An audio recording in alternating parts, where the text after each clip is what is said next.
has requested a public hearing before the Zoning Board of Appeals to expand a non-conforming structure and an encroachment into the required side yard setback on lots number 307 of Supervisors Grosse Subdivision number 35 as recorded in Wayne County records. Township of Grosse, County of Wayne, Michigan.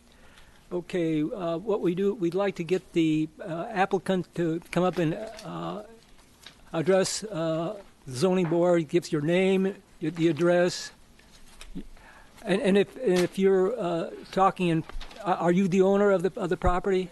Okay, all right. So name, and then give us a short synopsis, because what we're going to do is we're going to have Brian. You've already met Brian. Brian's going to come up and give us a little. He's going to encapsulate some of this, the germane points of the appeal. So you can give us what you feel is appropriate now, or you can just sit down and listen to Brian. Okay. Well, as you mentioned, my name is Connor. My wife Lois, my daughter Emma will be living with us on 25448 East River Road. So we bought the house back in March 23rd, and subsequent to that, we hired a builder, Island Building, in Grosse Places here with me today.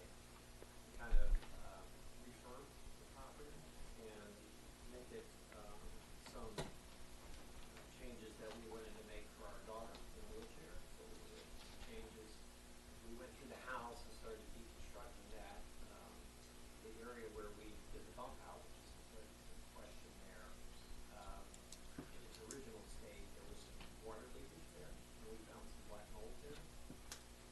So we talked through trying to, what could that space be, and we wanted to put kind of a bathroom in that area, so we wanted to bump out the side, which we did. And that way, as I was talking to Tim, the water flow on that side, we thought if we did the bump out and put an extension roof there, it would help with the water issue as well. So we did all that. We did it based on some existing site plans that we had from 1993, which showed us to be in compliance with what the rules would be for that. Could you talk into the mic? Yeah, can you hear me now? It wasn't on. There. Yeah. Talking to the mic so Yep. we can hear. Yeah, it wasn't on. So can you hear me now there? Yes. Yeah, that's Yeah. better. Thank Okay. you. So we got to this point where we got the bump out. It looked good from the 1993 survey that was given to us by the owner that we bought the house from. So we're working along. Well, in the back, we had some drainage issues, so we had a different kind of survey done, a little bit more high-tech GPS-type survey done. And we found out that the house itself, instead of being parallel to the property line on the south side, the house actually is crooked to the property line. And so therefore, the front part of the bump out is out of conformity to the zoning laws. As this 13-foot run happens towards the back of the property of this bump out, it becomes more in conformity as the run goes, as the 13-foot goes. So originally we thought the house is parallel to the property line based on the 1993 plans. So everything looked good. It looked like we had the 6-foot offset that was required. And then lo and behold, when we had a higher tech survey, I guess you could call it, we see that the house is actually crooked. So it was, our fault. I'm trying to solve a water problem and a couple other things. And what we do with the space once we try to rip out where the water damage was and the black mold and all of that. And this is where we end up. So we've gone through a lot of different conversations, and that's when Brian got involved to take a look and go out and do an inspection and kind of do the calculations based on the different zoning board regulations. And so I've read his report, and then we submitted a report. I do have photographs if you like to see those. Sometimes it just helps, I think, to... Why don't you hold on to those for now, okay? Well, that's kind of it. I don't know if you have any questions for me, or if you want to hear from Brian. We'll possibly get you back up. Okay. All right. Yeah, Brian, you want to come up and give us the required information? Thank you, Mr. Chair. All right. So before I get into my presentation, I do want to offer up a reminder for the board and an understanding for the petitioner and the residents here tonight, under the Michigan Zoning Enabling Act, to pass a variance, the Zoning Board of Appeals has to have a favorable motion go through with a majority of the membership. So we're a 7-member body. We have only 5 here tonight. So it will take 4 votes to pass. So I just want to make sure everybody is fully understanding. Conventionally, 3-2 would be a majority of who's here, but that would not pass the variance this evening. So it would need to be at minimum 4-1 to pass it. So. And so what Brian is saying to you, if you got to get 4 out of the 5. If you want, you could ask us to table this until we get 7. So, well, or whatever, more of the members. We just happen to be shy today. We do typically offer that as a courtesy, and again, also to make sure everybody's on the same page, because it's a little unconventional. So is Tim understanding? Does he want to go ahead? Tim, you want to come up and give us? Yeah, we might go ahead. Fine with that. Yeah. Okay. All right. Thank you. all right, now that that's out of the way, let me go ahead and jump into this. So our case this evening, as you've already indicated, the property at 25448 East River Road. The request before you is for 2-dimensional variances. This is the subject site right in here. It's on the west side of East River, south of Bellevue. The site and the adjacent properties fronting East River are all zoned R1A, which is a single-family designation. It's your larger lot waterfront designation. The variance request that's before you is to expand a non-conforming building and also to allow encroachment of what the ordinance defines as architectural features into the required side yard. Pertinent ordinance sections are 3.5, 18.6A, and 19.6B, which I will touch upon in greater detail shortly. So the next slide is a look at the full site plan drawing, understanding that it's not easy to see. I went ahead and zoomed in as well so we could kind of focus on the key elements, and then if we needed to use this for reference, it's a little bit easier to navigate. So you can see here, so this is the property on the west side of the street frontage. This was the existing residence essentially up to this line here. As proposed, they're adding a new attached garage to the rear of the home, the west side. There was reference earlier by the owner to the quote-unquote bump out, the bay window, along with an overhanging eaves line in this area here.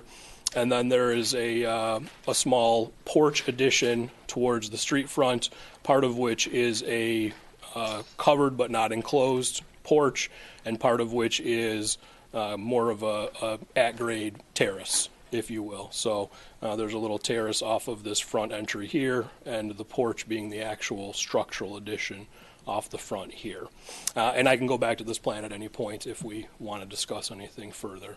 So these are the 2 primary building elevations that were included in the submittal. So your upper left, this is the street front view. So essentially you can see what they're redoing to the building. This is that covered but unenclosed porch I referenced, and then this is the patio area off of this new door wall at the front of the house. And then to the right side of the screen, this is the addition from the inside of the lot looking at the new attached garage. So essentially this is looking south at this area of the residence here. This is the view that we're getting there. The other elevation that was provided was of the, I believe it was the rear or west side of the new garage, which is not much to it. So I didn't include it, but we can put it up on the video if we need to see the pictures of it. So that being said, here are here's how the zoning ordinance applies, and here are those the critical sections I referenced earlier. So 3.5 provides all of your dimensional standards for the R1A district. So of note are a 6-foot minimum side yard setback, along with an 18-foot combined side yard setback. So in essence, that would be side yard 1 plus side yard 2, not less than 18 feet. In this instance, the existing residence was at 5.4 for its one side minimum and about 13.5 for its combination, thus creating the nonconformity. So that's the nonconforming residence we're dealing with. Additionally, the lot itself is also nonconforming. The R1A district is an 80-foot lot width district with 30,000 square foot lot widths. This site is about 49.5 feet in lot width, and I believe it comes in the 20 to 25,000 square foot range. So a little shy on lot area, quite a bit shy on lot width. 18.6A is your nonconforming section where some alterations may be allowed. Now, this is a 3-point test. In this case, the test is not met. If it were met and if all of the additions complied, we wouldn't be here tonight. So the first variance is from this particular section. Then the other, 19.6B. So 19.6B allows some general exceptions to kind of the rigid standards.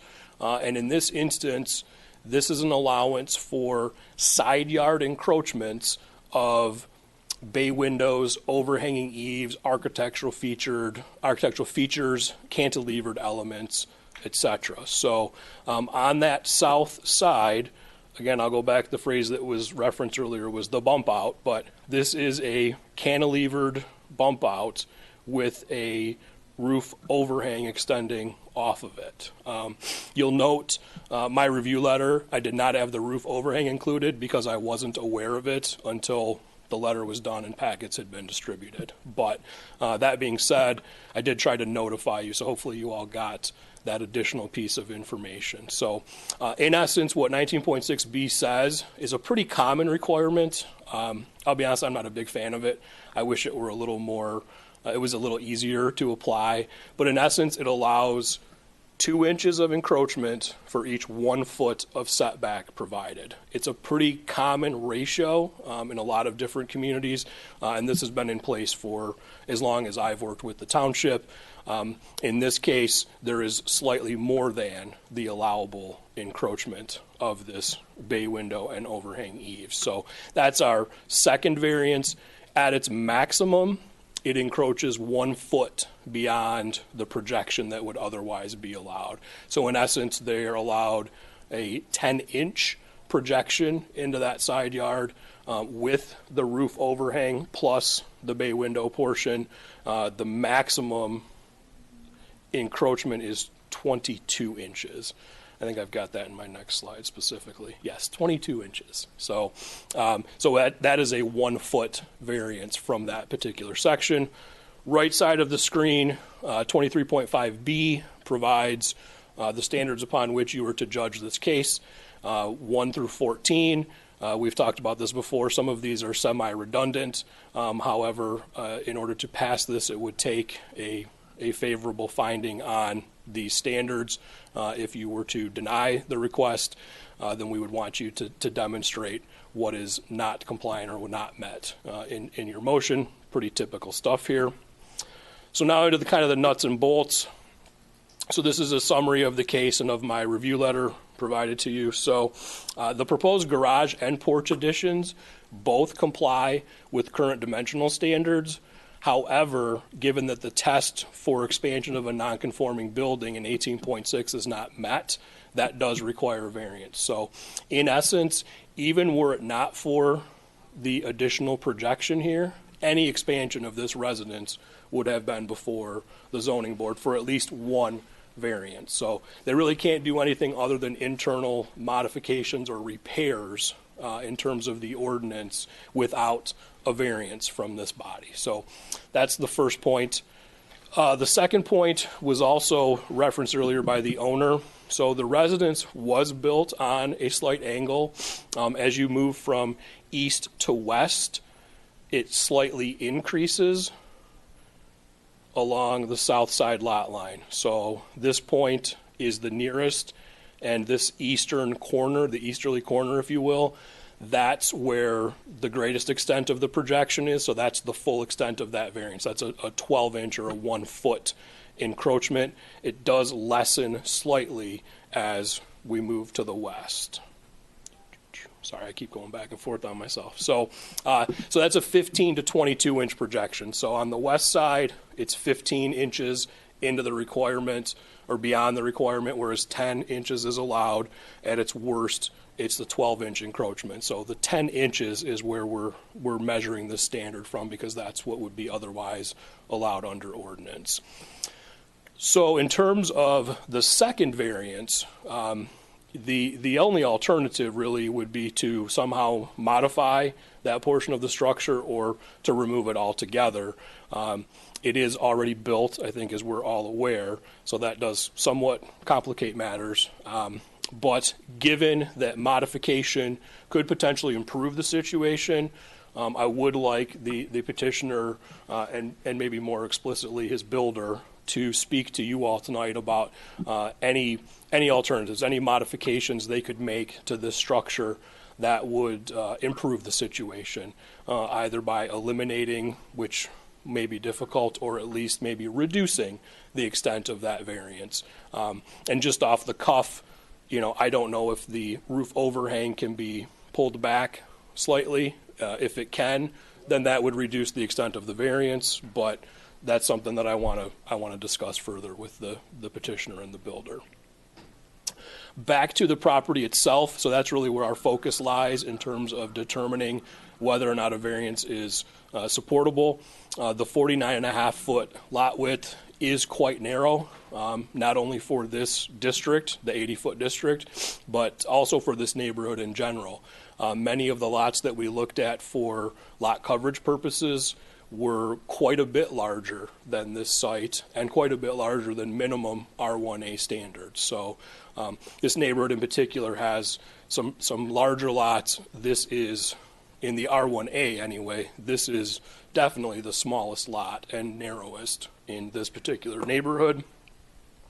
Under application of your ordinance standards, that lot width could definitely be deemed an extraordinary circumstance that would be used to support at least some amount of variance, if not the full request. And then my closing point is something that we've done pretty routinely when determined that it was necessary. Given we have a side yard encroachment, you do have the authority to attach conditions if you are looking at a favorable action tonight.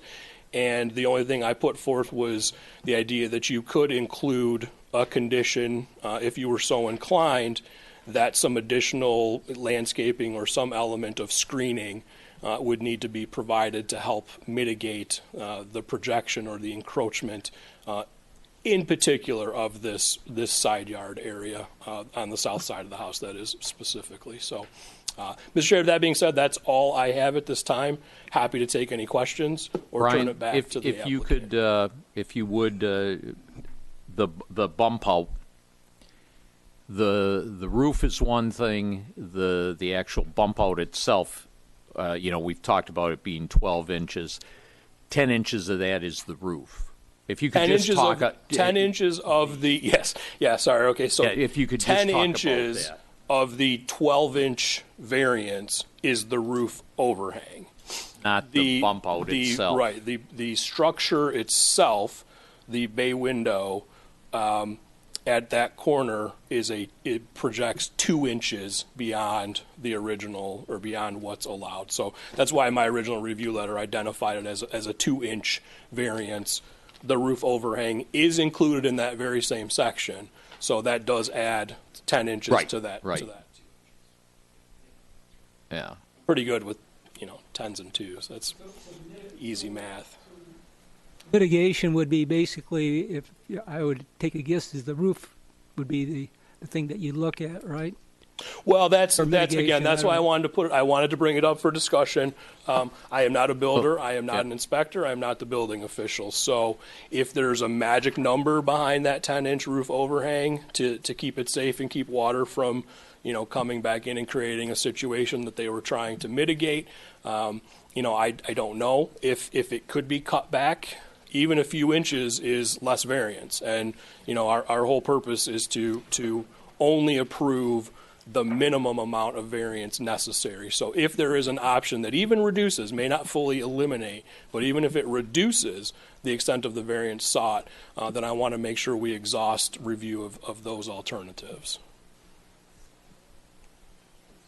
The terrace in the front. Yeah. Is that part of this? He's showing concrete, if I'm reading this correctly, all the way almost to the lot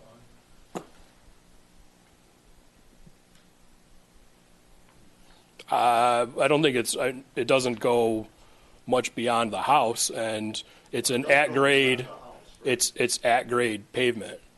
At grade pavement doesn't. I mean, So it doesn't matter? no. That's why I was. Yeah, I get you. I get you now. Sorry. I mean, it's construction. That's all. Correct.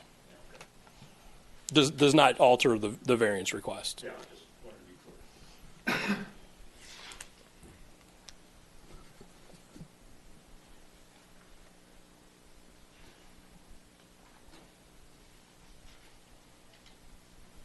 Anything else, Mr. Chair?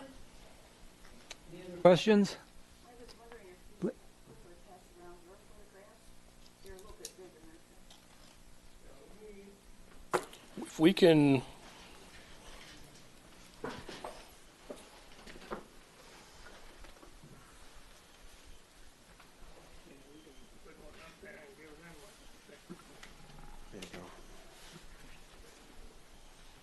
We've got the technology. We may as well try it. Yep. Put it on the screen. Put it on the screen.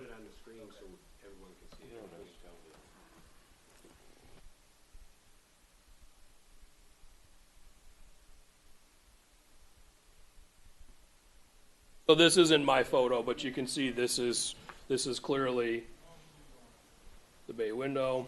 Here's the overhanging, the roof overhang. Sorry, I tried to keep my hand out of there too much. So again, just for perspective, this is 2 inches closer than it should be.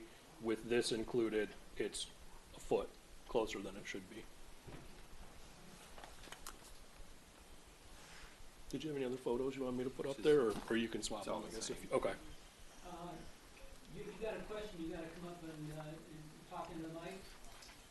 Whoever. Yeah, Mr. Chair, I just asked the petitioner if he wanted to put any more photos up. That was all. So, if not, I can switch back and forth too. I think I've got this figured out. So, yeah, I know, famous last words. I'll leave the site plan up for discussion purposes. I can switch back to the photographs if need be.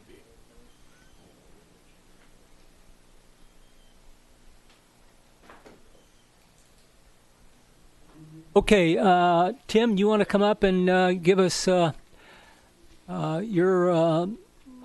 input as far as Brian was talking about mitigating the ordinances that you actually exceed. Yep. So the mitigation is important here. I would say either elimination or the mitigation. So Right. you want to talk to that? Well, I think as Brian was alluding to as we try to solve the issue even before we got here, you talk about the roof part as the bigger overhang part of that. As we're talking about Tim, and Tim can speak to this too, I think there's some guidelines for how long that roof run needs to be, especially if we're trying to offset that water coming down that side. But I may be off. Tim would have to talk to about that. We might be able to bring that roof line back. Talking to the mic? So, Yep. It's on. Yeah, Raise it. you gotta Can you hear me okay? Can we get that actually goes up? I think it must be up as high as. Yeah. So, I mean, Tim can come up and talk about that, but we were trying to get enough of that.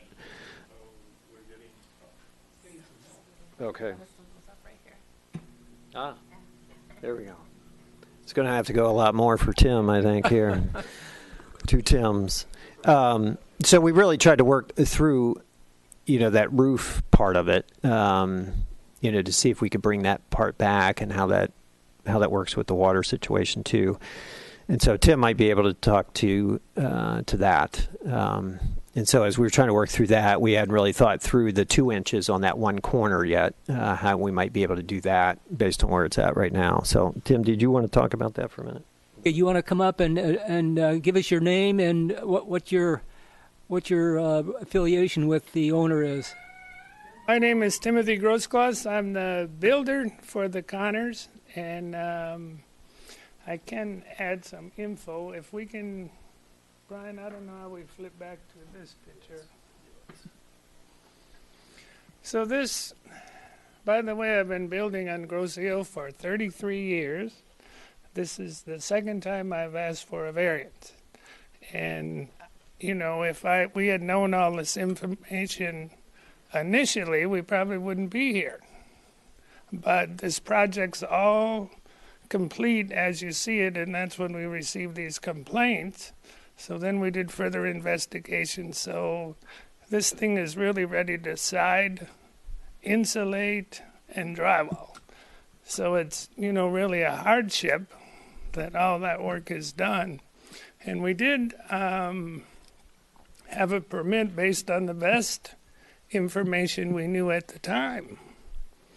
And, you know, I have the old plans, which a permit was issued for, that showed our 6 and 8 foot setbacks. There was no reason to think that they were in error. It wasn't until we addressed this drainage issue. With respect to the bump out, the building code requires 6-inch overhang, minimum.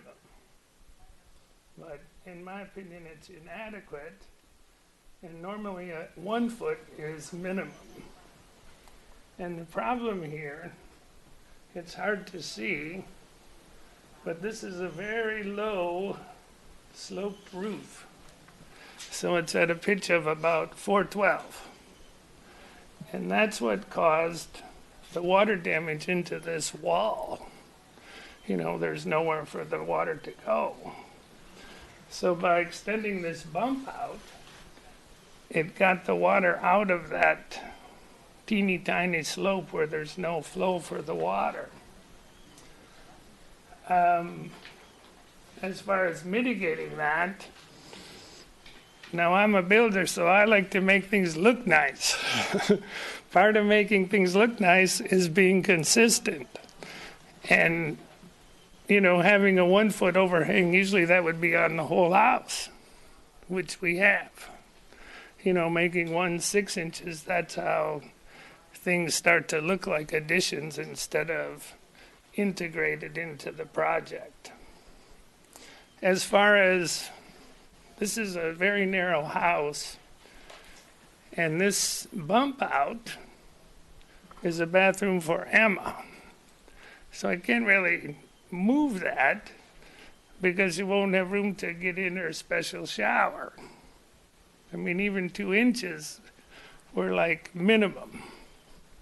So, you know, is it impossible? No, but we'd have a shower in the hallway. So it's not practical. So, you know, with that in mind, you know, we could pull that overhang back 6 inches, but architecturally, I think it looks worse.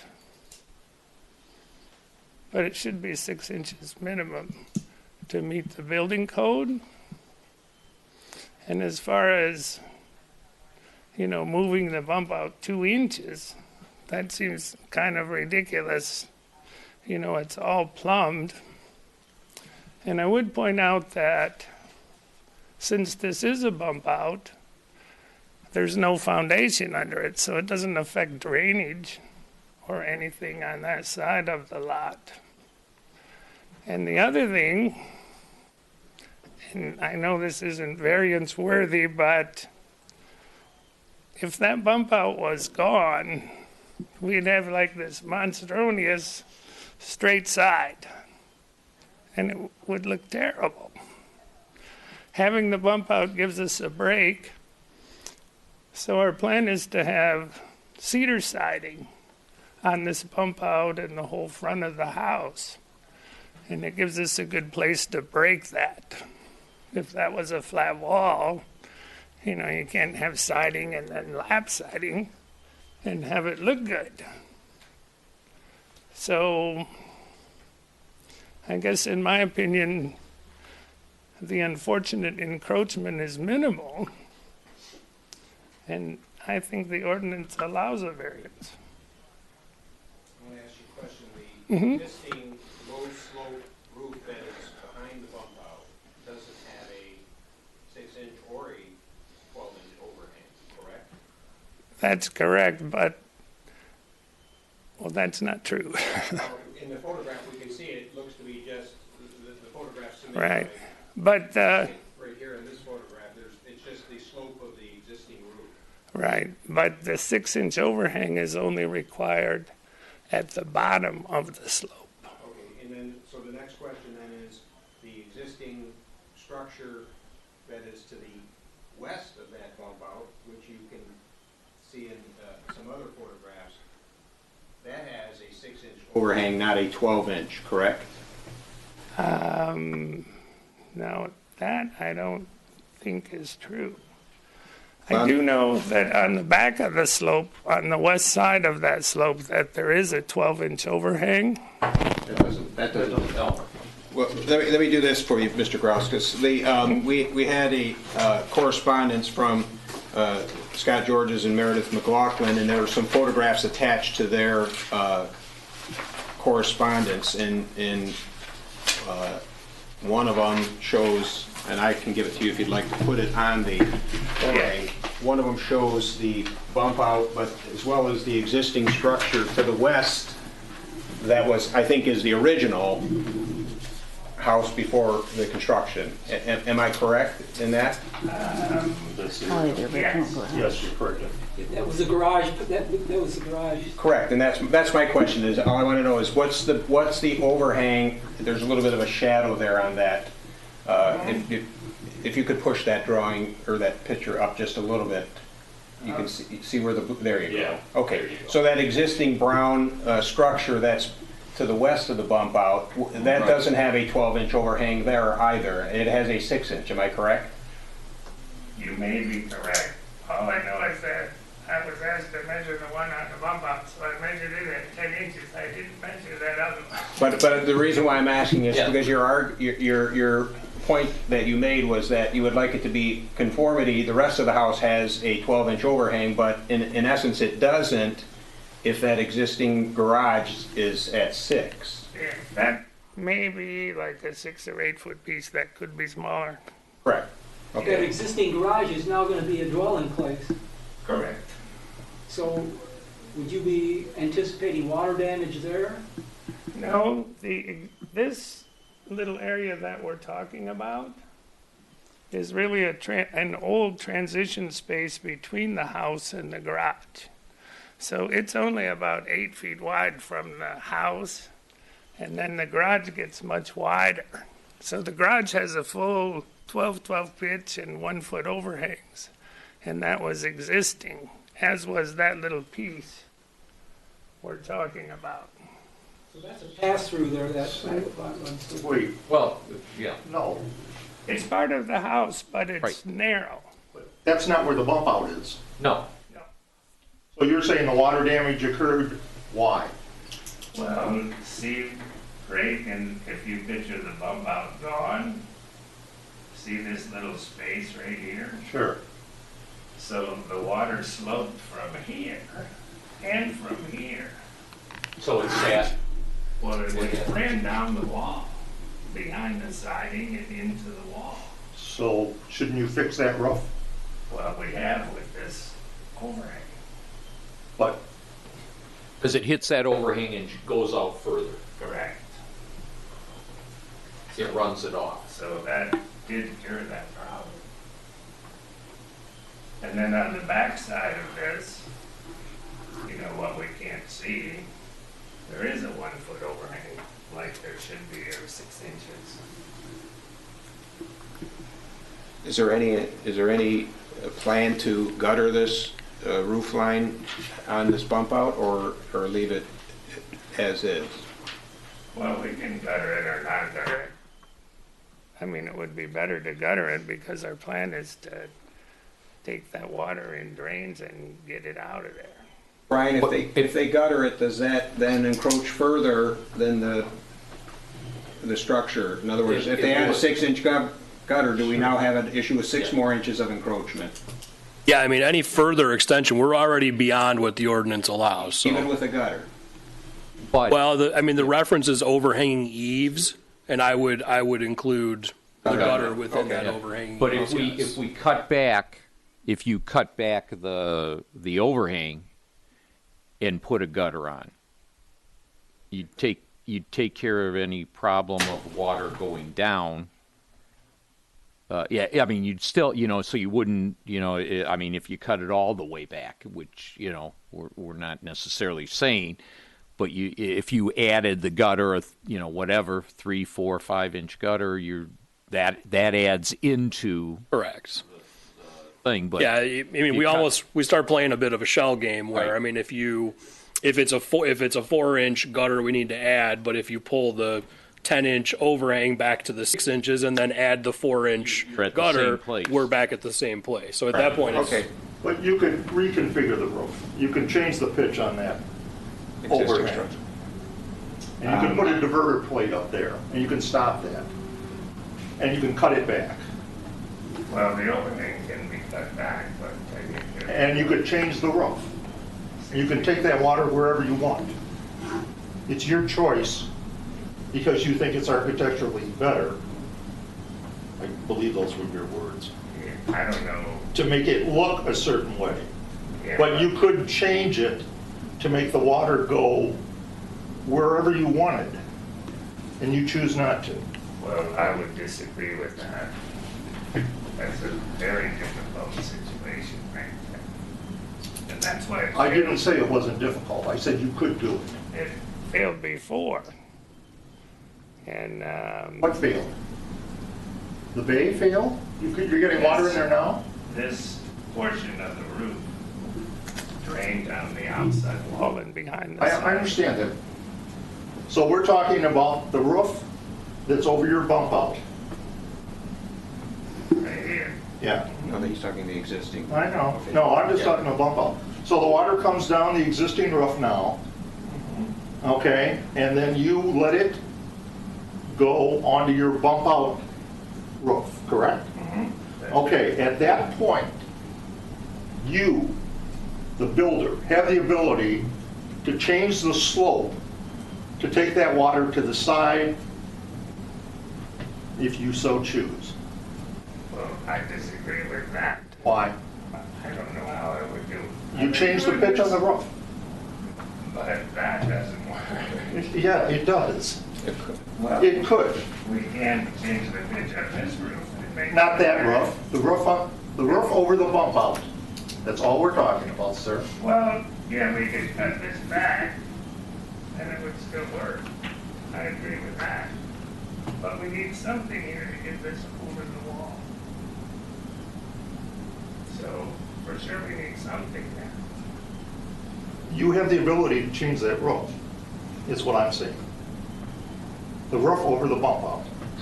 I understand what you're saying, You but could make it a gable. I'm not seeing, I've been doing this a long time, and, I'm not seeing that whatsoever. I mean, you could tear the whole thing off and redo it, but that Just talking about redoing the roof. It isn't in our budget. budget or our plan. I mean, that was all existing.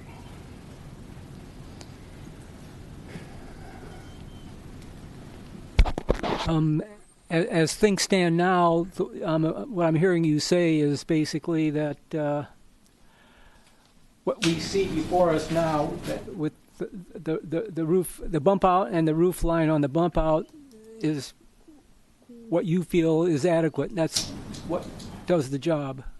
Yes, sir. You're saying.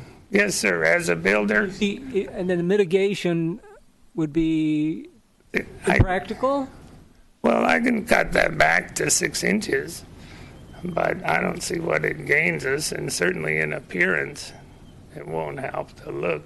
no, but it would mitigate the problem that you're here for is not the looks, it's the encroachments. Right. So we could. It would mitigate that problem. So it's 10 inches now. To meet the building code, we could make that 6 inches. And then I'd like to have a gutter on there. Now you're back to 10 inches. Yeah, but you have to remember that not only is this draining this little roof, but it's draining the whole roof of the house. So I'd like to get that water and capture it and get it out across So the you'd river. like to put a gutter on it. I would, yes. Well, then cut it back more than the 6 inches. But the code doesn't allow that.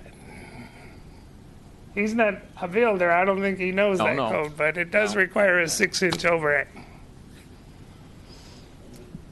I mean, if it was 6 inches and we left the gutter off, that wouldn't be my preference. I think it would make a mess below that. So going back to the other alternative is eliminate the bump out. You don't see that as an alternative? Practically, no. The house is so narrow, and this back area of the garage, you know, the Connors are trying to make an independent space for Emma, and she needs a bath. So, you know, it needs to be somewhere in the vicinity of that space. And, you know, we're not able to get it in the garage, so this is like the first space outside of the garage. As far as what's in the interior of that bathroom, would it be impractical to turn the tub in an easterly, westerly direction rather than north and south, thereby reducing the amount of the bump out necessary? Yes, because that's only 5 feet wide now. If we turn the tub, that's 3 feet, and it only leaves 2 feet. But wouldn't that eliminate the 2 foot bump out needs then? That's what I'm asking. Well, there isn't room in that space. There's a hallway in the house. If you turned it, that would only leave a 2-foot aisle between the tub and the wall. And 2 foot, you know, the building code for that requires 3 feet minimum. And, you know, we do have special needs that we need to access that space. That's handicap accessible, what you've got in there. Correct. Yeah, we have to have a 2-foot vanity and a little shower wall with a little access for a wheelchair and a little seat. So everything is real small. Low.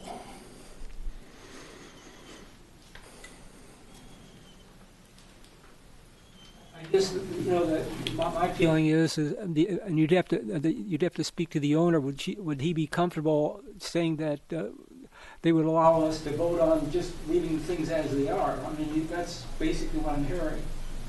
Would you be comfortable with that? Well, that would be my preference, but we're also amenable to, you know, your suggestions. I mean, we want to mitigate the variance that's necessary that you're asking for as much as possible, but you still have to stay practical. Mm-hmm. If I may, if you take it back to the bare minimum overhang of 6 inches, and your intention is to put a 4-inch gutter, we're back to where we're at without a gutter, correct? Correct. So if you take it back to the 6 inches and eliminate the gutter, you believe that there's going to be a water problem below that 6-inch overhang if a gutter's not allowed to divert it to the left or to the north or the east or the west? It's a better solution with the gutter, because that's another thing we see on our survey is it's like the 2 neighbors built up their yards, and this one's kind of low and doesn't drain forward or back. So I want to take an underground pipe down the side of this and get the water out of there. If we don't have a gutter, that's difficult for me to do.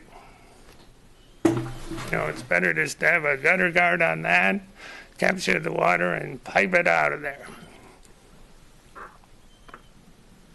If we had a nice slope, it wouldn't bug me, but there isn't much slope. Same as the existing Right, structure. the same as the existing.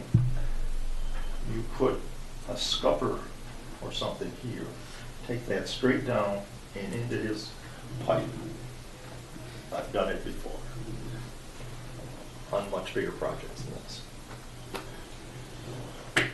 For those that couldn't see, what he and I were talking about was the existing low slope roof behind the bump out roof. If you made the bump out roof run parallel to that or equal to that, it would then run all the water to the former site of what was the water damage problem. And then he said put a scupper drain in that valley or area and run the water down along the existing house into a French drain system. Well, or any type a of pipe. I've got a piece of PVC in mine because we were afraid of water. Well, again, from my builder perspective, we are entitled to some bump out. The whole, Oh, he's not talking about eliminating the bump out. He's talking about taking the You roof change line. the roof line on the bump out. change it to Make it match the existing roof. the low slope roof Yes. and leave All the water then goes west. the overhang the same. No, eliminate it. Or Can I just throw something in there? I think what you're saying is you feel like the old roof here is going to run water here. correct. That's what he's saying. That's what didn't happen originally. Well, it's happening It's now. It's happening happening now.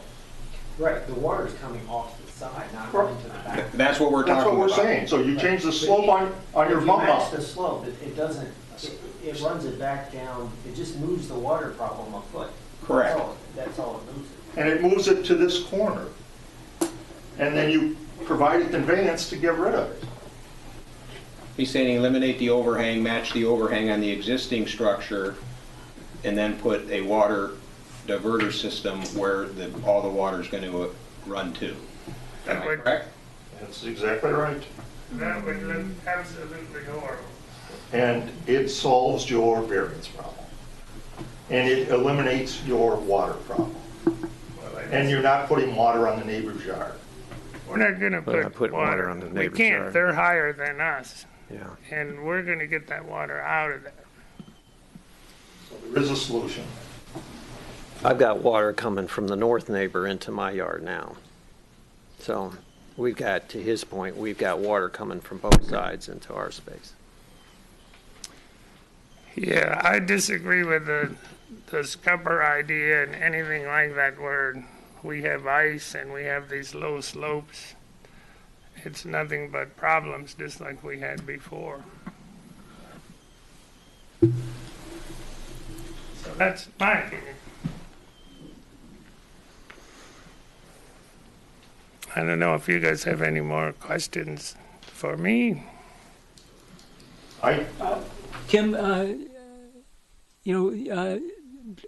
how comfortable are you with us proceeding with the situation as is, and we vote on just what we see in front of us?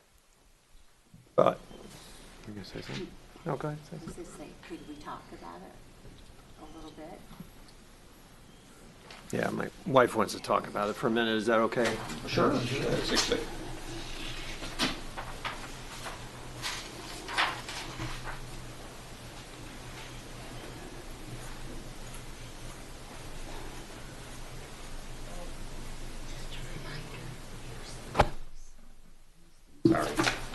Sorry. Use the mics.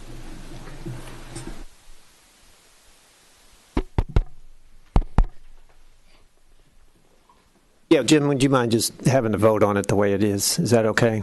Yeah, go ahead. I have one, just to clarify.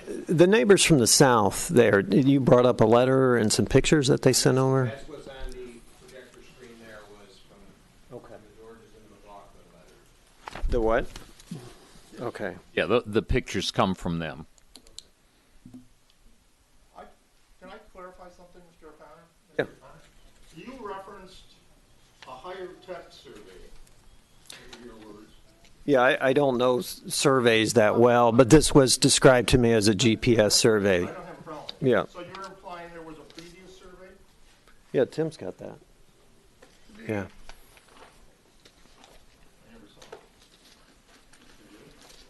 I read, no, there wasn't. When There I- was no survey. There was no, It wasn't given to us. well, No, there was a survey in but 1993. it was a survey that was not available to, evidently, to the township. No, it was. No, it was. That's what they based the permits off of. Original on what they put their permit. But was it a certified survey? It was given to us by the owner. Read was that it was almost like a pencil copy on a drawing. Well, we've got What? this. Yeah. Yeah, this is. Yeah, that's the, if you got my copy with those documents, that's just a picture of the original building plans for the original addition. They did all that and gave us those plans. And those were, But- you know, I saw the approval stickers in the house for all of that. So we didn't have any reason to suspect that that was in error or anything wrong with it. Well, it's very common for houses, especially older houses, on this island, not to be parallel to the to the lot lines. Yeah, I'm. And I'm sure Mr. Cross knows that. I've had 3 houses on this island. They've all been askew. And Well, especially with the older homes, as this was and is. well, I'm pretty good at eyeing projects, and this one was also deceiving because I was also the real estate broker that sold him this house. And in the seller's disclosure, there was no disclosure of easement or anything. So we have a driveway I read that. that we Yeah. assume is ours, that turns out it has an easement of 32 inches. So it really made everything deceptive. And, you know, if I had any inclination that it wasn't correct, you know, I went ahead with the permit. And Well, we went ahead with the permit, and here we are. So I mean, we can do the this over Right. for a long time. But I'm just That's not What true. I'm sorry. were we going to say, Jim? what I wanted to say is, yeah, they presented and got a permit. The township accepted that as okay. So, They had and before. that's why you know it got built the way it did. It was the township saying okay to that, not requesting anything else. but here we are. But and obviously we're here now for the variance. But they didn't just we don't want to say that they went ahead and built it. They went ahead not thinking any variance, that everything they were doing Yes. was okay. That's correct. Based on the permit. Correct. And So- I would, Our position is not to place the blame. Right. Ours is to go Right. ahead. yeah. See if we can get you. The fact Yeah, is now we just give you a- have the need for the variance. Correct. And this is this. What do I yes, Linda. Yes, I'm probably going to get myself kicked off the board for this, but my background is in design too. And I think the nature of this island, and especially along East River, you have a historical quality, you have an aesthetic quality that you want to maintain and preserve. I would guess my question is, would we want to sacrifice the look of that bump out for the sake of 6 inches, 4 inches? And I would ask the neighbor what they would rather look at, some sort of a modified version that you might do on a factory versus on a beautiful residential home. And I would just say that should be considered. Yeah, if you look at that bump out and think of that end that we're looking at being raised, yeah, It would be- yeah, Looks silly. I agree.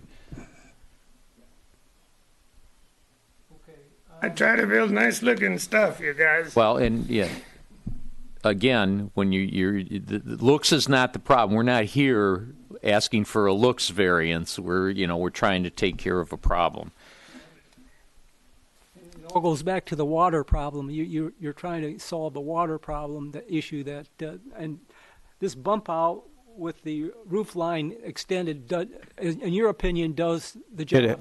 It helps it. Yes, that was our initial concern, is to take care of the water issue. Okay, and I would assume you wouldn't have a problem cutting that overhang back, then putting on a gutter. Yeah, if The overhang now is 12 inches, what we No, see. no, 10 the inches. overhang is 10 inches. 10 inches. The overhang is 10. So if you move it back, see, we're looking for mitigation too, Yeah. so that helps us. But I think if you cut it back and put the gutter on, you're at the same spot. You're at the right? same thing. Yeah, you can't leave it the way it is and add the gutter Right. and Right. increase it to 14 inches. Yeah. If you cut the roof line back, like say 4 inches, and increase the pitch of that roof, will that help any? We can't increase the pitch of that because we'll be above that roof behind it. At the one end. At the one end, you'll run right. Yeah, you'll run. It- Could cut it back 4 inches and add a gutter, so we'd still be asking for that.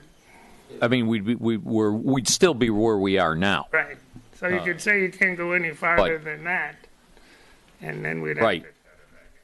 to. And I you're more. I think you would be more interested in having the gutter there than just have it the way it is and the water dropping Yeah. down. Correct. Yep. You have anything else that you want to? No, that was it. For me, that was it. Yeah. I think we covered everything. At this time, what I'd like to do is see if we have anybody in the audience that wants to come out and address the issue here. If you come up here and give us your name and your street address. And remember, we want to stick to the issues that we're talking about, because in the letters there were a number of issues, drainage and other things that is not part of this discussion. It's being taken care of by the building department, but it's not for us to talk about. So stick to our bump out and the other issue. Good evening, Mr. Chairman, members of the board. My name's Dale Watkins. I haven't done this before, so Your what? my What is your voice name cracks again? very easily. Watkins? Dale, D-A-L-E. I go by Vic. My nickname is Vic. My wife, Pat, and I live at 25440 East River Road. We're the gray house on the north side. And I'll be pretty brief because, as you just reminded me, this is about the bump out. But I feel that it is imperative for me to make some clarifications based on some comments that were made by both Mr. Connor and Mr. Grosskloss just a few minutes ago. We had a survey done, and they had a survey done prior to us. Let me roll back just a minute. 1993, there was no survey. You do realize that was a hand-drawn diagram. There was no survey done in 1993 by the previous owner. The only survey of Louder, please. The only survey of record Microphone. The only survey of record is 2018. So the fact that the lot was erroneously described in 1993, that's history, but they based everything they planned on that, which was an error, and it was improved. Not only that, the hand drawing that was approved was not to scale, which is one of the major criteria of getting the permit. You had to have something drawn to scale or a survey. Now, I'll get back to the point I was going to make, and then I'll sit down. Comment was made that my land on the north is higher than theirs, and it is. I didn't raise it. It's been that way probably since about 1855 when the house was built. So we didn't raise the land there. The runoff that comes from their property goes to the north, and it drains onto my backyard. You have pictures of that. It doesn't bear on the bump out. I'm almost done. My land is much lower than theirs. It floods every time you've got pictures. So I just want to clarify that I didn't raise the land, and the fact that their water drains onto my lawn, water doesn't run uphill. Other than that, I think I can. Oh, one other thing. I don't see an elevation of that side of their house in the plans. What they showed you and what Brian showed you is what faces north, faces my property. So there is no drawing, there is no architectural elevation of the south side of that. There's an east, a west, and a north, but not a south. I may be wrong, you're looking at them right now, but I don't see them. Does it show that? It does. Okay, because what was being shown was the garage, and the garage is on my side. Okay. But looking south, where you live, and on the north. I would be looking south at the north elevation. But what I saw in the elevations was the new addition. Okay. That's what Okay. Well, that was not in the what I packet. saw. That was not in the packet. It wasn't the whole house elevation, but it was just a piece of it. Okay. All right. Well, thank you. Thank you. Thanks. Made a little variance in the discussion about water. I do have video of water from his property drains onto mine and goes down the driveway down to the front. And It again, does. drainage And I know is that- not. And I know, but I'm just going to go on record. Yeah, that that's right. what happened. That's fine. We're trying to concentrate on the variances. Is there somebody else that wants to speak to the issue? Yes, come up and name, address. My name is Scott Georges. I live at the south property with my wife Meredith McLaughlin. The address is 25460 East River. In this picture that's on the screen, our house is the one on the left. And just for clarification, I know we're talking about the bump out, but what other issues are we addressing today that I can speak to? Besides we're addressing the variances. Yeah, let Brian. Yeah, just to remind, so there's two variances requested. One is to expand a non-conforming residence. The other, Adding the porch, the garage, and this bump out, as we're calling it. The second then is the additional projection of that bump out and its overhanging roof line. So and as far as the porch and the garage, everything about them is okay, other than they're on it's a non-conforming. That's correct. They are Nothing compliant. wrong with the structures themselves. It's just the fact that it's a non-conforming lot Non-conforming requires building. them to come to do anything. It's Those are the two items. So, question, the first one, the expanding of a non-conforming lot, is that from section then 285 18.6 under non-conforming buildings and structures? It looks like section F, non-safety improvements and modernization. Which 6A is the section the variance is sought permitted from. expansions? That's correct. They do not meet that test, therefore they are seeking a variance. Okay. So then I guess a few things I would say perhaps hasn't been mentioned yet. The current south-facing wall, so in this picture, it's the one closer to us than the bump out. That wall is already not in conformance. It's within 6 feet from our property. So it's already a non-conforming wall, and they're building it out further towards us. Yes, it is. We have survey results if you'd like to see them. So the front corner of this wall is 5.8 foot from our property line. It's already non-conforming. So just to put it into perspective, basically what's happening is a non-conforming structure that's already within the side yard setback is now growing further into the side yard setback with new construction. Well, it's like your pillars 2 feet off my property. Mr. Chair, I mean, not according to the plans that we have submitted. I don't know what to tell you. The existing setback is depicted as 5.4 feet at its nearest point. That's the established nonconformity. There's no indication in this submittal that that's being expanded, save for No, the bump out. not that wall. I'm just providing, yes, I'm just saying that wall was already, before any new construction, but before the Right, it was owners of the property, non-conforming. it was already a non-conforming wall. Just, Right. okay, because Right. in the first documentations I received from the township, it was very incomplete. As was mentioned, we had no south-facing elevation, so we had no architectural pictures of this bump out or of the door wall, which is further to the west, or of the solar panels that we have to look at. Those were all new, and none of them were in the documentation. Because, like, the solar panels aren't part of this. But I'm just trying to give a comprehensive view of the information that was lost. But the bump out is one of those three pieces that was missing. See, that's what we're here for, the bump out, right? That's what you're talking about. Okay.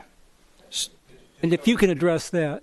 I just want to get, so Mr. George, just so I'm correct, you just wanted to point out to us that the existing wall with the white and blue pipe, or the blue print and the exhaust furnace pipes was already a non-conforming wall. Correct. And Yeah. all you wanted to do is point out that they're adding to that non-conforming and making it further, excuse me, Yes. further non-conforming. Correct. So they're just exacerbating the problem. Essentially what they have is they have this very narrow non-conforming lot. It's the only one like it on our stretch of East River. It's already overcrowded, and their new construction is making the existing problem worse. And the zoning ordinances listed in their intent specifically overcrowding, privacy, and they're making a problem worse. So I guess our plea would be, please don't allow them the variance to make this worse, because it was bad enough to begin with. And in answer, Linda, to your question, you asked the south neighbors, which are us, what would we think about this bump out? In answer to you, I'd prefer, and so would my wife, to look at the historical home that was there previously. I was just saying what I would prefer to look at would be the bump out versus some modified version to meet a modified drainage issue that would make the bump out look even more unattractive with the home. I think the chairman had made the point, we're at this point because their work proceeded on lack of information. And that's my understanding. They were also allowed to proceed from the township. So they gave a hand-drawing sketch saying 6 foot, the new construction 6 foot. It was designed to the limit of the law, to the zoning ordinance, and no survey was required by the township, even though the design showed it was built to the very extent of the law, and no one bothered to ask for a survey. I want to know how that was able to happen. Talking about this sketch? That could be it, yeah. Because it indicates from the bump out to the property line is 6 feet. Yeah, so the new construction is built to the side yard limit of 6 foot, and the township did not think it relevant to ask for a survey to show exactly where it falls. In the building code, it explicitly states that a survey should be asked for if it's even close. So how is that allowed to happen? Well, I can't answer that, but what I can do is I can ask you. I mean, based on, I'm listening to you, and I hear that you want some answers to questions that we can't give. But so we're here basically to rule on a variance in front of us, and what I'm hearing you say is that you're not in agreement with it. I mean, that's why you're standing. That's why you're standing. I'm not in agreement. I'm asking you to not allow the variance. That's what I want to hear you say. Yes. Okay. Thank you. Thanks. And so we're talking about the bump out, but then the drainage off the bump out was also brought up. The drainage is not drainage is not part of what we're here for. Drainage is we're talking about drainage. Well, the drainage issue, they're talking about getting the water off and the how the bump out adds to that, but the drainage itself is not part of what we're talking about. That is being addressed by the township, but just not us. Then regarding the bump out, I guess I would just also like to say in the letter I provided to the zoning board, I do have 6 separate issues. The bump out is just one of them, but that's all I have to say regarding the bump out. Okay. Okay, thank you very much. Yep, thank you. I do have a comment. Scott and Meredith, when we started this project, we took them through the house many times. Well, no, I take it back once. We've talked in the front yard. Scott made reference to the front porch that we're putting on to make sure that it doesn't obscure their view. Not one time during this whole project did they ever object to any of this. So you can't, as the law states, you can't lay in wait when something's already built to then jump in and do this. We took them through it. They've been through that bump out. You guys didn't say anything when we did that. No, you didn't. Let me stop this right here because we don't want to get a back and a forth on that because that doesn't have really anything to do with our issue. Okay, so it's better that we don't get into it. Okay, I think, is there anybody else in the audience? Yeah, name and address. Yep.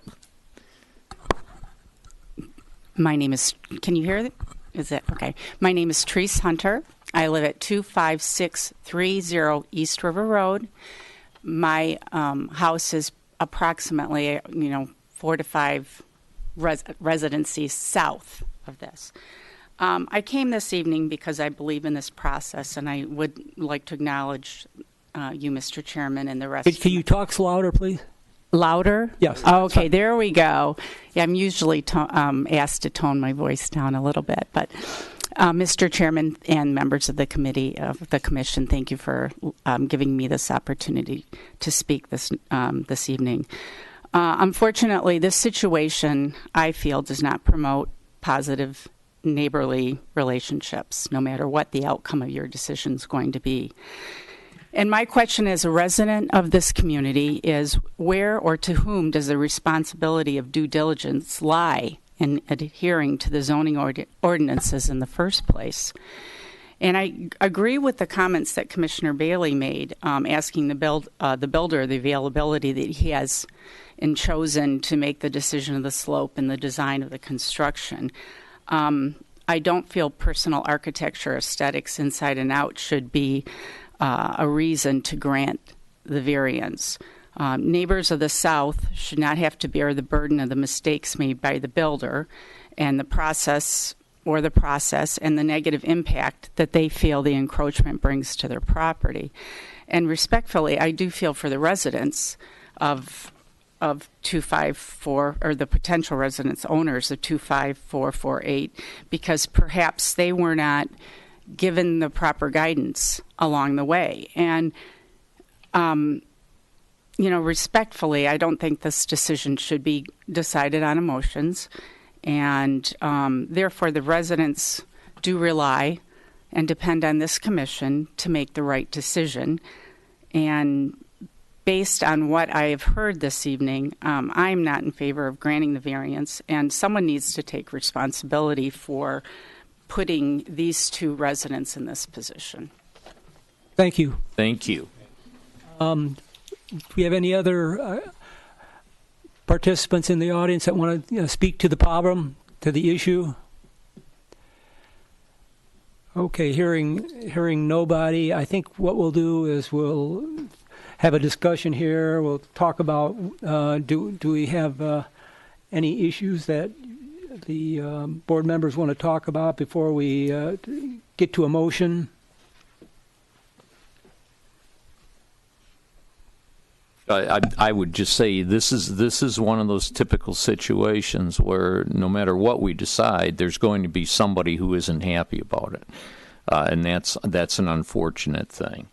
It's not because of really the non-conforming lot itself.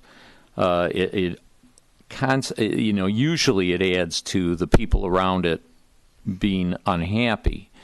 On the other hand, you have people who own a property that is non-conforming, that's through no fault of their own is it non-conforming, how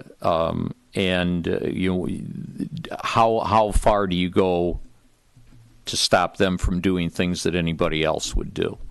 So it's just a difficult situation. It is too bad that we have to have these, but here we are. Brian, what are the consequences of our actions, either pro or con? Not sure I follow the question. If we say yes, construction goes on as is, pending the other issues with the building department. Well, Right. They would the builder would need to get together with the building official, and they would whatever. I mean, right now they're under stop work order until this case is decided. If we vote no, Then the petitioner has really two options. One is to remove the additions that have been constructed, or they could appeal your decision, which would go to circuit court. thank you.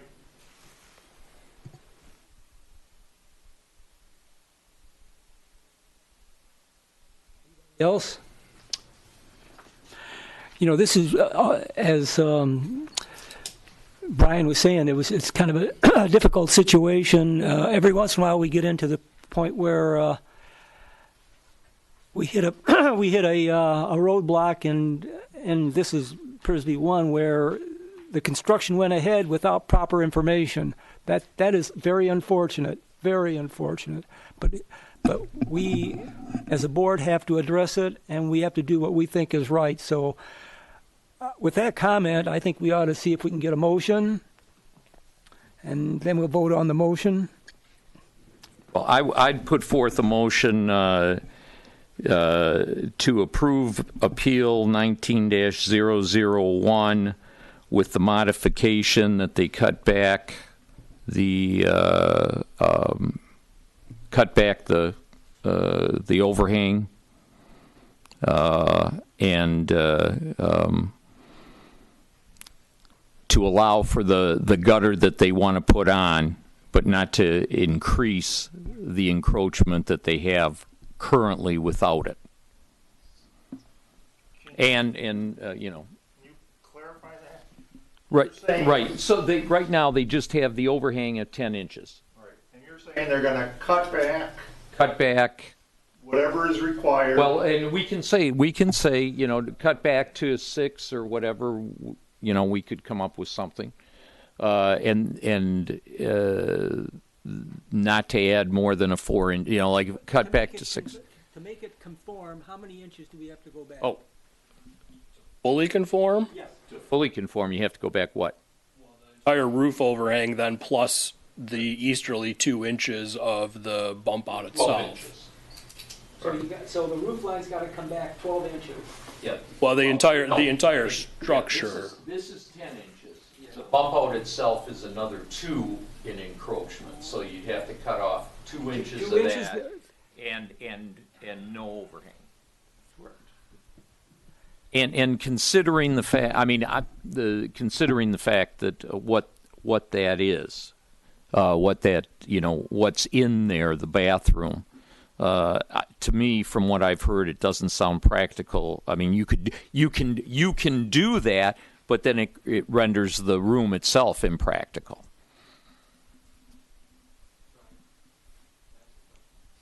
Now, when you do that, what is that? Gentleman back there. You want to address it? Come up to the. Come up to the.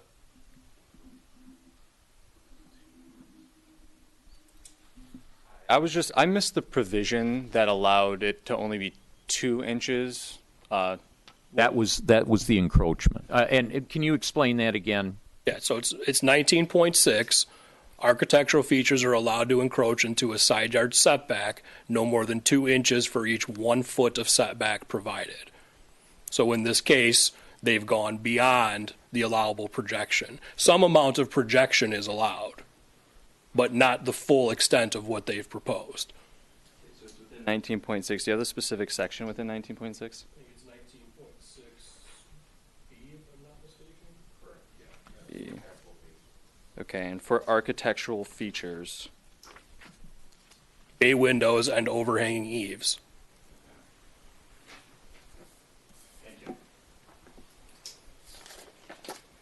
Okay, let's go back, Jim.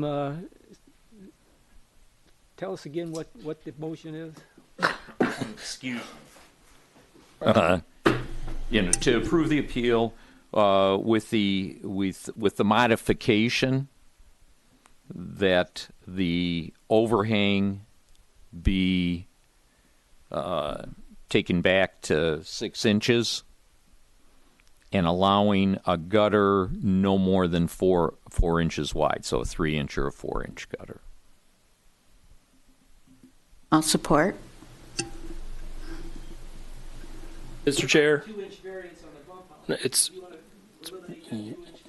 Well, no, I don't see the practicality of, you know, it takes care of the outside variance, but it renders the room, the bump out, the reason for the bump out, it renders it impractical. We're talking about inches. I mean, we're not talking about feet. I mean, that's what bothers me. I mean, it's like, I mean, we want to reduce it 4 inches, 2 inches. I mean, it's a difficult thing. It is, and you know, I don't know. what do you think, Gary? Go ahead. I don't know what that does for us. Gary, up to the mic. I don't, Yeah. I'm the worst one. Yeah. I apologize. all you people out there in TV land. I don't think that does anything for us. I mean, what's the point of the overhang now that putting a gutter on is going to do? And you still have the same encroachment. So, If I may, Go, Jim, and you, let me go ahead. clarify.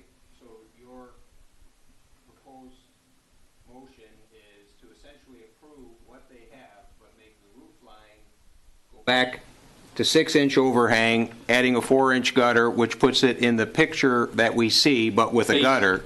With a gutter rather than. Okay, so the modification is strictly to the overhang, reducing it back to 6 inches and allowing a 4-inch gutter. That's my start. That's something to start the conversation. And nothing at all to do with the structure itself, which already has a 2-inch encroachment. Correct. Leaving it as is.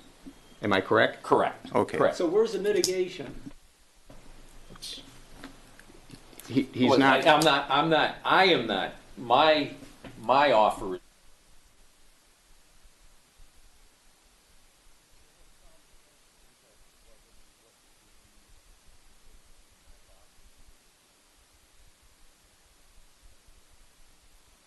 And then we still have the roof line, but the roof Okay, line but is my- more. my, it's my more comment the- was, we were talking inches, 2 inches, Yep. whether 2 inches It's- or no 2 inches, it doesn't make any difference. Right. I mean, the neighbor to the south is going to look at that, and 2 inches isn't going to make a difference. No, they're not going to be able to tell. 6 inches isn't going to make a difference.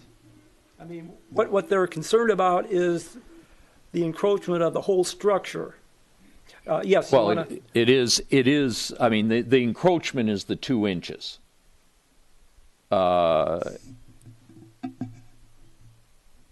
And Yes. I went back and I read the zoning ordinance, and it's referring to this as a bay window, overhang eaves, other architectural features. I mean, this is a bathroom. This isn't a bay window, just so everyone's aware. It's cantilevered. This is typically how we would view a cantilevered element, is the same as a bay window or an architectural feature. It does not go down to the foundation. If it went all the way down to the foundation, it would be considered the building wall. We would establish the setback at that point. So if it had a foundation, it'd be ruled under.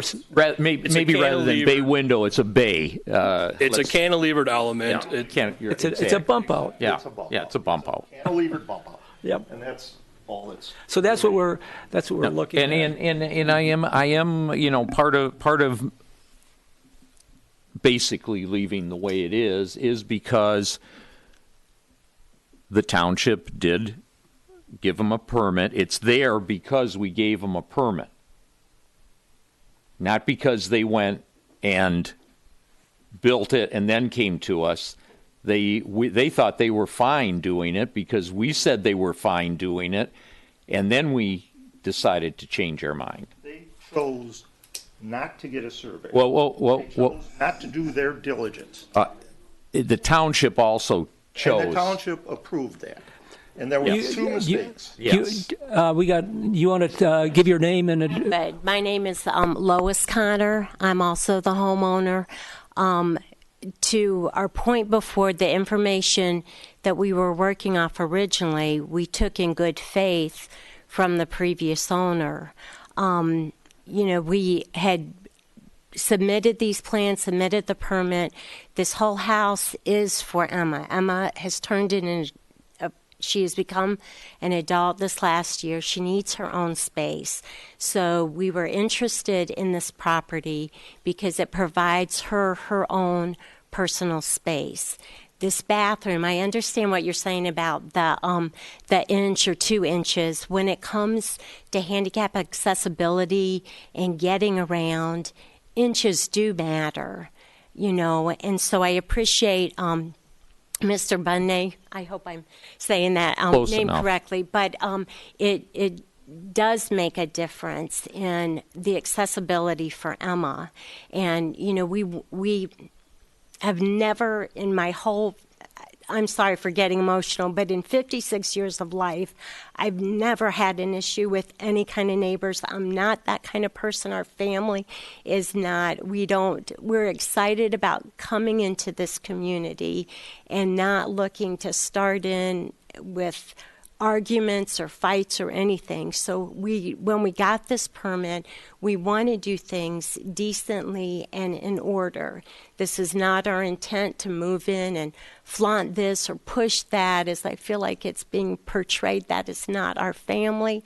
That is not our desire at all. So if you have some suggestions that would help us, we would appreciate it. But like I said, we're excited about becoming part of this community, and it's taken a lot of joy out of what should be a great house for Emma, and this has been our whole push. And maybe this isn't appropriate to say, but I feel like it is part of what you need to know, that we do want to be we want to do things correctly. We want to do them in order, and we also want them to look well. We don't want it to look like it's just a hodgepodge. This is a beautiful community, and we want to contribute to that. So I just felt like you need to know that about us and where we've come from. And this bump out has been there for 7 to 8 months without any discussion whatsoever. You know, the neighbors had looked at it, we took them through, and we're just aghast that now, as we're coming to side this property, then all this comes into it. So I just wanted to say that. Thank you.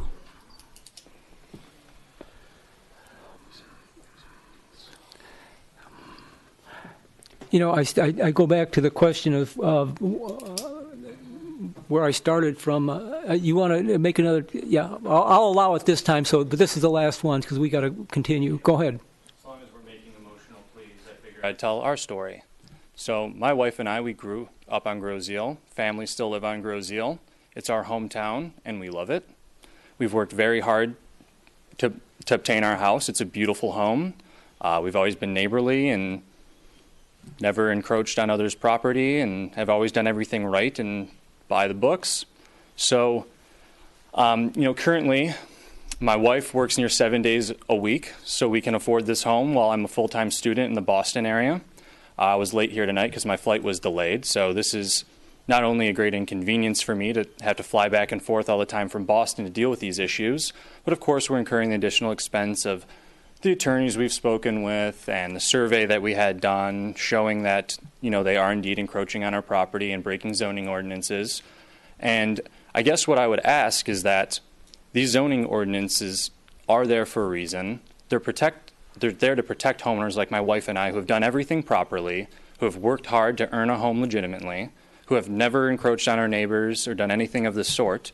And I guess what I would say, when being neighborly, if you're going to enter a new place and you want to have good relationships, it would be to do your proper diligence and not to just build illegally close to your neighbor's property. In the back, what really set this off, they dug almost 2 foot of our earth away for their new driveway. They and took the roots of our bushes with them. They dug it all out, 22 inches. And I wouldn't I wouldn't go to either of your homes and take your earth away. It just doesn't seem right, and that's not a neighborly thing to do.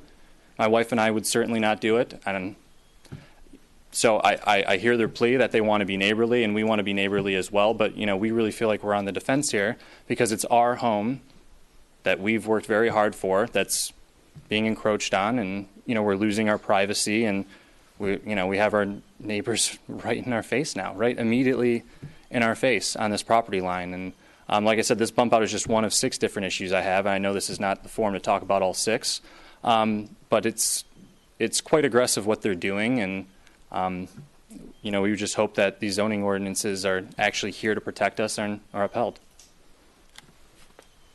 Okay, thanks. Okay, let's get back to the issue at hand. Now, we have to have a motion that we can vote on. Yes, we do. I go back to the, that's why I asked, initially I asked the owners, would you be comfortable with us voting on what we see in the drawings as opposed, and saying that's what is, there's no mitigation there that can happen. So we'd vote on what we see in the drawings. I mean, and I think Mr. O'Connor said, yeah, they would be comfortable with that. So I think we can. No. Connor, excuse me. Okay, I mean, given that, Mr. Grossblatt? Thank you. The existing overhang does not have an eave as it stands, correct? I don't Correct. see one. Nor do you plan to put one on there? I would like to, but I'm open to that. That would exasperate, that would make it, your extension even worse. So without, do you have a water problem? And I'll let that be as broad as you want to make it, without an eavesdrop of any kind. If the water's just running off the roof and going down. We can deal with that. What we'd have to do is make a little French drain. Yeah, so okay, it but could- the structure doesn't change. we could deal with that. Thank you. Nothing, really. I'm just trying to get it in my mind what he's. Mr. Chairman, I would just say also that any mitigation or modification would ultimately probably not eliminate the bump out, thus satisfying Mr. George's, but maybe make the structure look odd. And so I would be open to just voting on it, on granting the variance as it is. You don't cut off your whole arm if you have a hangnail. so if you were to propose a motion, you would say you'd make a motion to approve the appeal based on what? On the current condition, on the current plans, the current conditions. What would the current conditions be? Leaving the 10-foot overhang and not putting on 10-inch overhang, 10-inch overhang, and not putting on the gutter.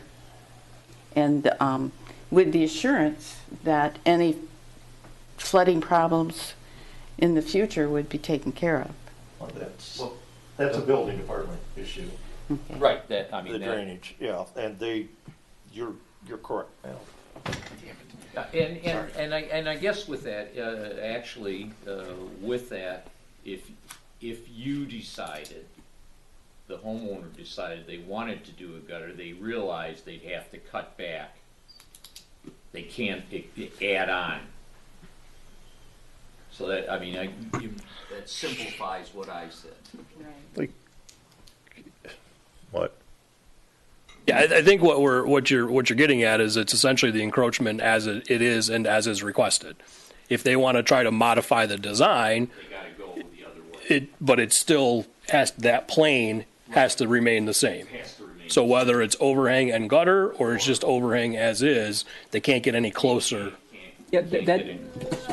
I mean, you're talking, you're 6 of one, 6 of another. Well, what, Jim, then what would you propose? Would you propose like cutting it back to 6 and no gutter? No, my proposal would be to vote on what we see in front of us.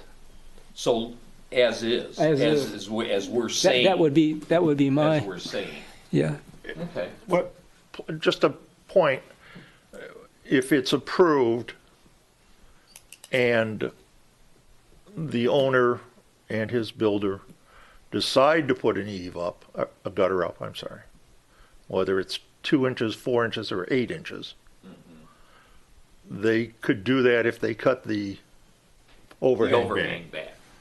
In other words, their encroachment Correct. could not exceed whatever X That's is correct. today. I'm worried. I'm worried less about the design than the encroachment. The encroachment is the zoning issue. That's right. If they wish to, if a variance is granted to allow the projection, and the builder wants to slightly modify that design, as long as they've got the okay of the building official and the approvals to do so, I guess I'm less concerned about whether it's roof and eaves or whether it's all roof. What concerns me under the zoning ordinance is that projection.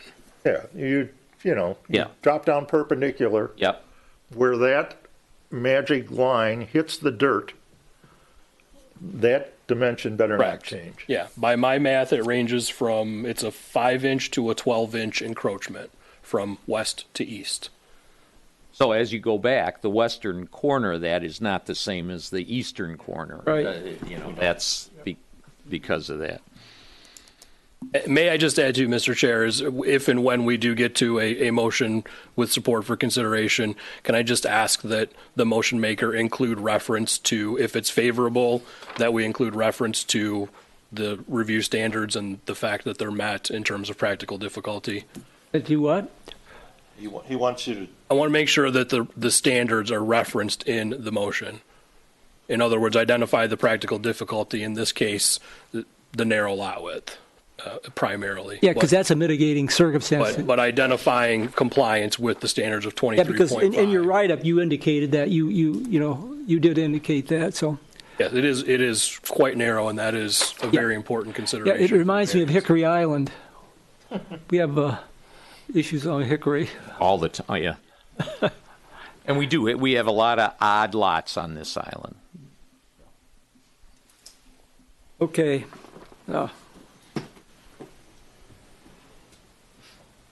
Oh, if we approve this, can they go ahead with construction, or is there other issues that? Well, they need to follow up with the building official. If the variances are granted, then the next step will be to meet with the building official because they are currently under a stop work order.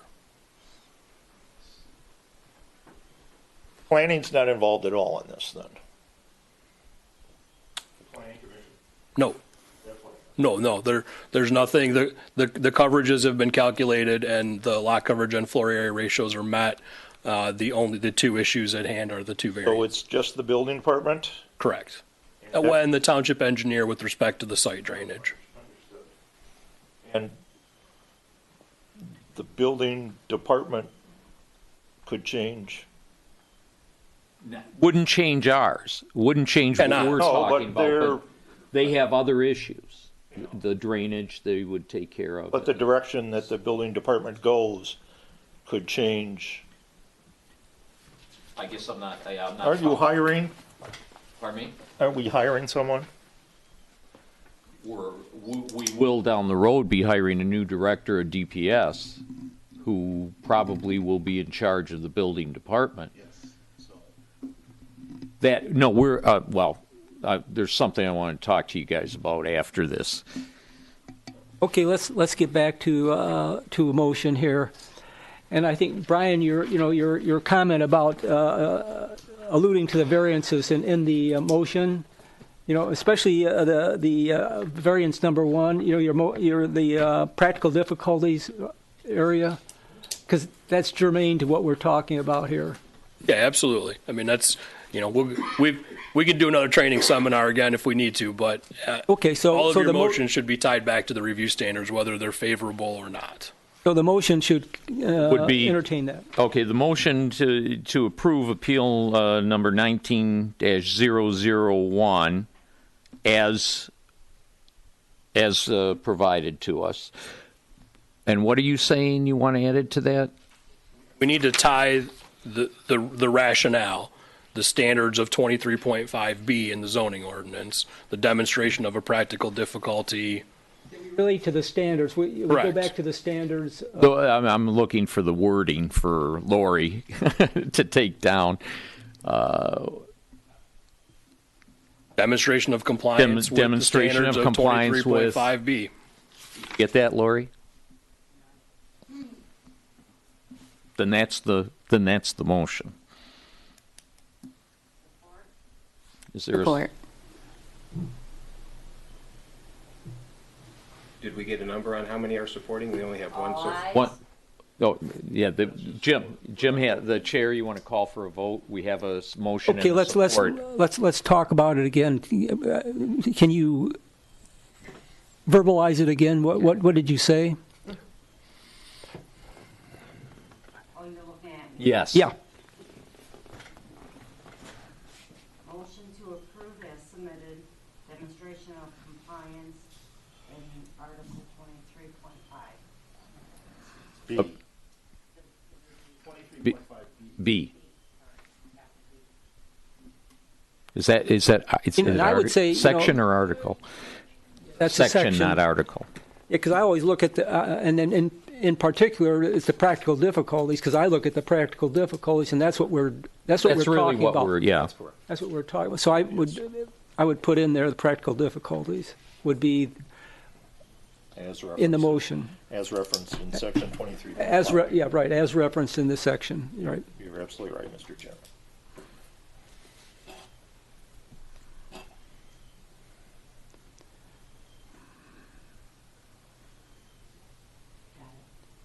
Okay, does everybody understand what we're going to be voting on? Okay, let's, we have a motion. We've had enough discussion. All in favor? Can we get all in favor? Aye. Aye. Aye. Everybody vote? No. So we don't have a quorum. Okay, so we got to go back here. Got to go back. Yeah, you need to ask who's nay. You have to ask who's against it. Who? You asked who's in favor. Who is in? Not in favor. So we had 2 people in favor, right? Is that what we had, Lori? 3. We had 3 in favor and 2. Now, who's the opposition here? I oppose. Okay. So now we got to go back. Let's go back. Get another motion here. Can we get another motion?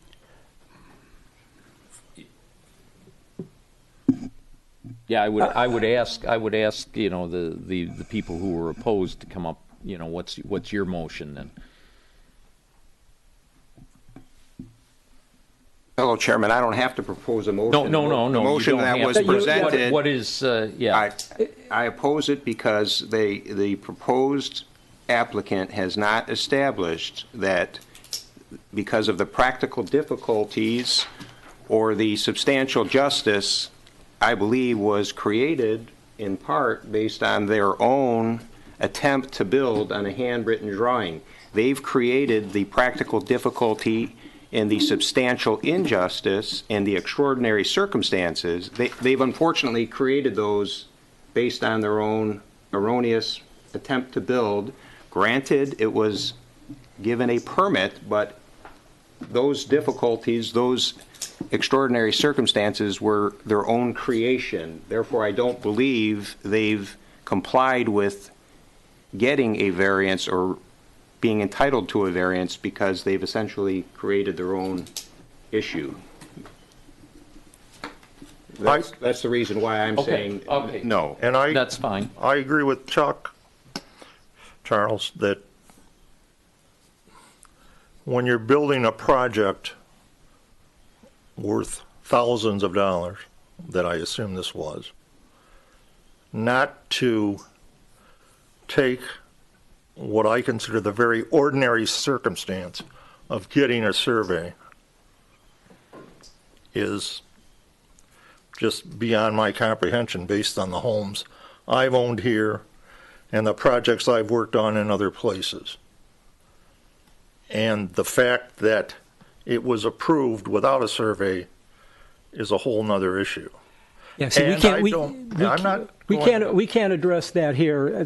I hear what you're saying. I hear what you're saying. But the reason we're there is because the survey wasn't done. Yeah, and I don't feel that they've explored all the possibilities of changing the roof line of the bump out. Can I ask the owner to come up here again?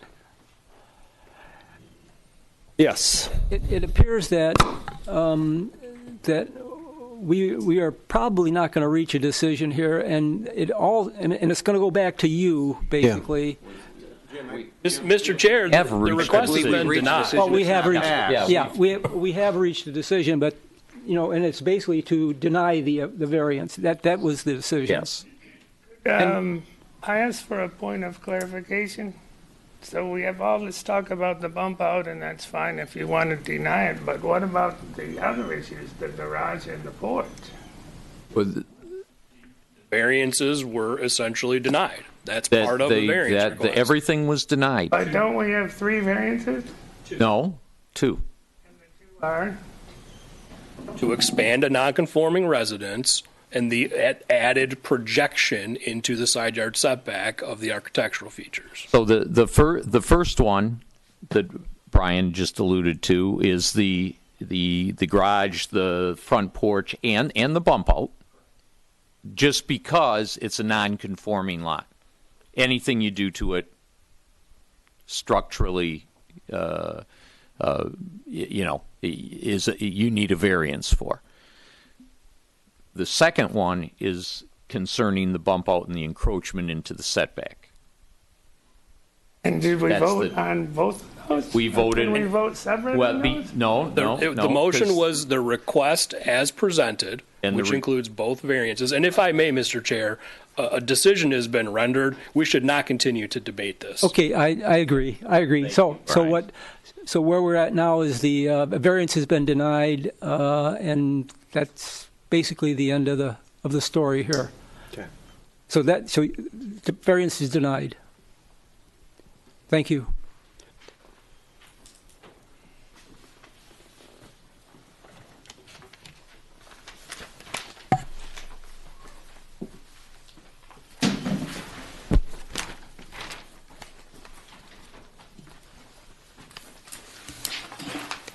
Okay, we have the next item on the agenda is the annual election of officers. Didn't we just do this? No, we did it last year, believe it or not. We haven't done it because we haven't had any meetings. Honest to God. No, I believe it. And we do it. My mind, It's like, It's unfortunate that we have to do it every year, and we should have probably done it in July, knowing how many meetings we get. But it's been a year. When did we do? Did we do it in May or something? No, we did it last. It has to be because we need it for the For your meeting with the township board. right. We need it for our March meeting. Yep. Yeah, I know. It seems like Just we me. just did it, but that's Okay, so let's get back to the election here. After this last episode we went through here, it's kind of Nobody wants to do it. Do you want to be chairman again? Do you want to be chairman again, sir? You do a great job, in my opinion. so I will accept I will nominate nomination. Jim Okay. Bittinger. and I will support that. All in favor? Yeah. I'm the vice chairman. Can I call the Yes, motion? you call it. You call He's it. not allowed to 'cause Correct. he's running? He's Yeah. running. All those in favor? Aye. Carried. Okay. Chairperson, Jim Bintinger. Vice chairperson, I would make a motion that Gary Bailey be the vice chair. Any support? all in favor? Aye. Gary is vice chair. Are you the secretary, Charles? Yes, I am. And I make a motion to have Mr. Voino as secretary. All in favor? Support. We got to support it first. Support. All in favor? Aye. Mr. Voino is the secretary.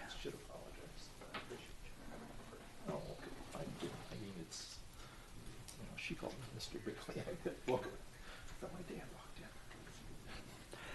Next item on the agenda is comments and miscellaneous. Time change for ZBA meetings. Lori, what do you got?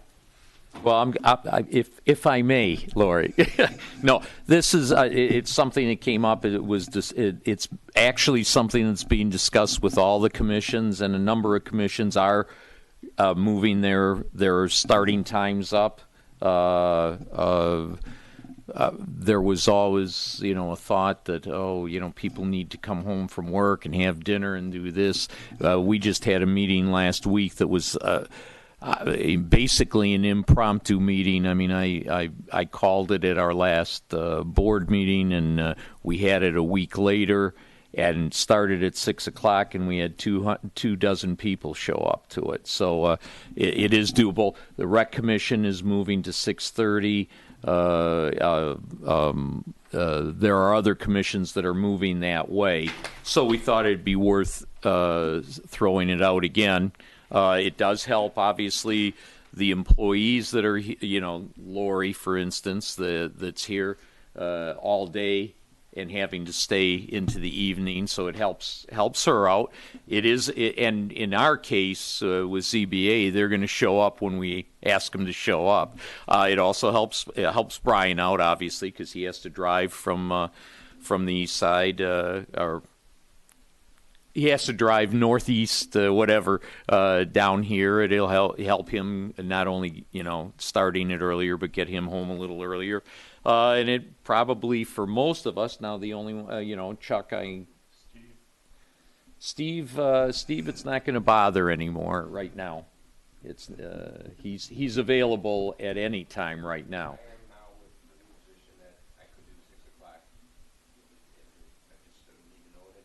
Okay. Pardon me? How many meetings have Yeah, well, that's the other thing. That's the other thing that, gosh, well, we're averaging about 3 a year, so it's not all that often. So I would. Linda, what about you? What is your feeling about? Every day is Saturday. I would. Saturdays and That's on Yeah, record. I would put forth 6 o'clock. So we get a motion to change the ZBA meeting time? Gary, what do you think? Well, I don't think my issue is with anybody on the board personally, and Charles is okay with it. But I wonder, and I realize the township's getting older, and so am I, but people that still work and have families, to me, that's, 6 o'clock is an inconvenience for them. Well, I mean, I'm not saying everybody, but I guess I would try 6:30 if that would help.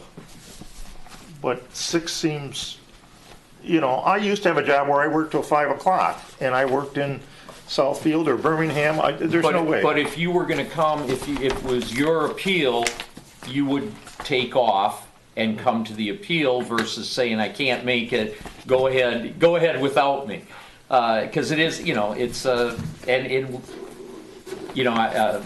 well taken. Yeah, it's 6 of 1. Yeah, I know, There's certainly your argument is Yeah, that's my valid. That's my only issue Yeah. with it. So are we talking 6 or 6:30? I make a motion, we move the Board of Zoning Appeal up till 6 p.m. Support.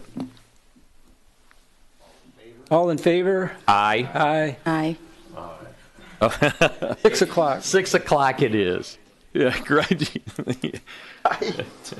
So you gave a good presentation there. You did. You did. For the record, I suggested noon. Yeah. on Saturday. Yeah, the day of the week. Is that next? Next meeting, All right. 6 o'clock. All right. Wait. What? Is there a next meeting? We don't Okay. have a date, so we just Okay. have the time is not released. What Yes. about, we have talked for over a year, if my recollection's correct, and it probably isn't, Mr. Borden, about training again. And since we meet so infrequently, you never attended a training session. No, I- sir? No, and I think it would just be useful if we had the factors in an outline format. They are in your report, but I don't believe the panel members nor the public knows that those are the factors we are to consider for zoning purposes, because if any applicant appeals us, the Court of Appeals and the appellate courts are going to look at, did the board address the factors that are outlined in the code? So I think if we just follow the factors, even when we make a motion, Jim, for example, using tonight as an example, you could say for the factors of whatever they may be, I move to approve or move to disapprove. Yeah. And I think that's where we need to take That's fine. That's a good point. Because we always talked about consistency, because when this board likes to be consistent. I mean, you rule one way one time and another way another time, and you put that before a court, they're going to look at you and say, what are you doing? Precisely. Well, they want to know what you did, and it is going to be what's written down. And I'm not saying we don't need a training session, but I'm just saying if we had the factors in an outline format with every appeal, it would be, I think that would suffice myself, but I'm... Talk to Mr. Borden. Well, I mean, I give you my review letter. My review letter references all 14 standards. Right. In fact, this is the first. I can't remember the last time you didn't, go through them, even in summary form, for some of them. But we did it a little different today. Does the planning committee have a meeting, a training session? They do on occasion, yes. Do they? Yeah. Yeah, usually we do more topic-oriented items with the planning commission, more so than like basic training. But I can update. We can do whatever you want. I can update the old training seminar. Yeah, you have the old training. You have, Brian, you have the old training book, right? Because I got to pull it out of my files, but I do have an old... a work session if there's stuff we want to talk about that. I propose just a work session on the format of how the meetings are held and the factors that are to be considered. I think that's what we're asking for help for anyways. Not a full-blown training session would be my suggestion. I'm here to help, whatever you guys need. What a guy. Okay. I'm fine with it. Yeah, whatever you guys... Can I get a motion to adjourn? So moved. So move. Oh, support? All in favor? Aye. Aye. Meeting is adjourned. Thank you.